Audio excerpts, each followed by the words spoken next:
the best-kept secret in medicine is that, given the right conditions, the body can sometimes heal itself.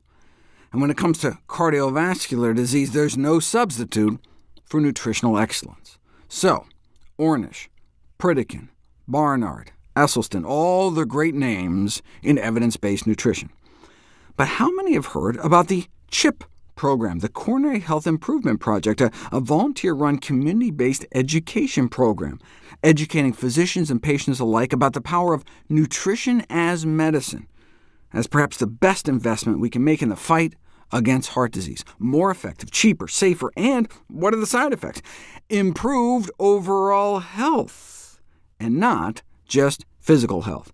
Lifestyle change programs such as CHIP, aimed at improving physical health behaviors, can likewise have a profound effect on mental health.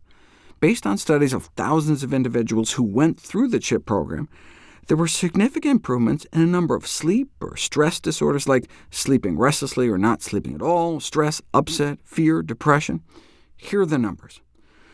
Most of these cut in half, all highly significant findings. The question is why? Well, the psychological well-being of the CHIP participants might have been positively affected by increasing feelings of empowerment and making strides towards reducing their body weight, improving other health indicators. As they start eating better and making strides, feelings of despair and failure may be replaced by a growing sense of accomplishment, increased social support, a new sense of hope.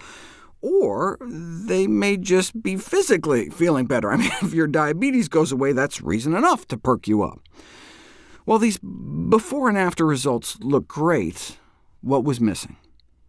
Right, a control group.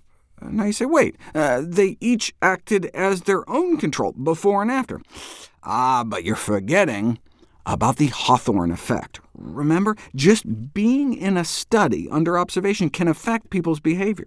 So, if they put you on a scale, weigh you, and say they're going to weigh you again in 6 months, people may consciously or unconsciously just eat better on their own, even if they're not told to do anything special. So how much of these improvements would have happened without the CHIP program? Yeah, it's great that you can take 1,000 people and markedly reduce their risk factor profiles for our leading killer in just 4 weeks, regardless. But to know exactly what role healthy eating and living advice can play, you need to put it to the test by performing randomized controlled trials. And as expected, there were small improvements even in the control group.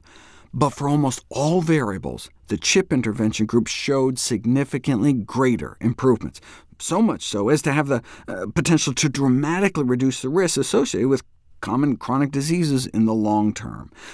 Ironically, CHIP was so successful in the city of Rockford, Illinois, that dozens of restaurants started offering special plant-based menu options, so the control group might have been sneaking in some healthier meals too. OK, but what about the mental health improvements? A randomized controlled trial, and those in the CHIP group showed significantly greater improvements in physical functioning, pain, general health perceptions, vitality, social functioning, emotional, and mental health. For example, significant improvements in particularly mild to moderate depression compared to the control group. And not just right after the program ended, but 6 months later. So, the CHIP acronym started out as the Coronary Health Improvement Project, but as study after study showed the efficacy of the intervention in addressing other chronic diseases, such as type 2 diabetes and even depression, it has since been renamed the Complete Health Improvement Program.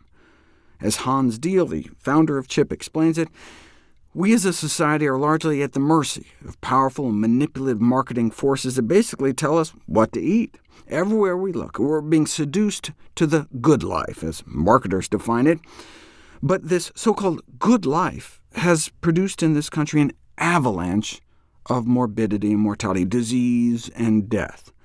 What he'd like to see in America is not this so-called good life, but the best life, a simpler lifestyle, characterized by eating more whole plant foods. In other words, foods as grown.